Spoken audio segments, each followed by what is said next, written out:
ସମସ୍ତେ ମୋ ପାଖକୁ ଆସୁଛନ୍ତି, ତାହେଲେ ତୁମେ କାହିଁକି ଆସୁନାହ? ତୁମେ ମୋତେ ଏତେ ଭଲ ପାଉଛ, ତଥାପି ଆଜି ପର୍ଯ୍ୟନ୍ତ ମୋର ଦର୍ଶନ କରିବାକୁ ଆସିନାହ। ମୁଁ ଗରିବ ଏତେ ଧନୀ ଲୋକ ତୁମ ପାଖକୁ ଆସି ତୁମକୁ ଏତେ କିଛି ଦିଅନ୍ତି, ସୁନାର ଘୋଡା ବା ମୁକୁଟ ଏବଂ ଆହୁରି ଅନେକ ଜିନିଷ ଅର୍ପଣ କରନ୍ତି। ମୋ ପାଖରେ ସେପରି କିଛି ନାହିଁ ମା। ମୁଁ କଣ ତୁମ ପାଖକୁ ଖାଲି ହାତରେ ଆସିବି? ହେ ମୋର ପୁଅ, ମୋ ମା ପାଖକୁ ଆସିବାକୁ ତୁମକୁ ସୁନା ରୂପା କି ଟଙ୍କା ଭାଗରେ କିଛି ଦରକାର ନାହିଁ। ମୋତେ କେବଳ ତୁମର ଭକ୍ତି ଦରକାର। ମୋ ହୃଦୟକୁ ଭଲ ଲାଗୁଥିବା ମନ୍ଦାର ଫୁଲ ଏବଂ ନଡିଆ ମୋ ପାଇଁ ସୁନା କି ରୂପା ଠାରୁ କମ୍ ନୁହେଁ। ସକାଳ ହେଲେ ମୋ ଭକ୍ତମାନେ ଅପେକ୍ଷା କରିଥିବେ। ତୁମେ କଣ କହୁଛ କେନେ? ତୁମେ ମୋତେ ଦେଖିବାକୁ ଆସିବେ କି?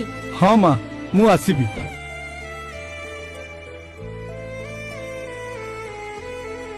ତାରିଣୀ, ମୁଁ ଯିବି ମା। ଆଜି ମୁଁ ଘାଟଗାଁକୁ ଯିବି ମା। ମୋ ମା ମୋତେ ଡାକିଛି। ସତ ମିଛ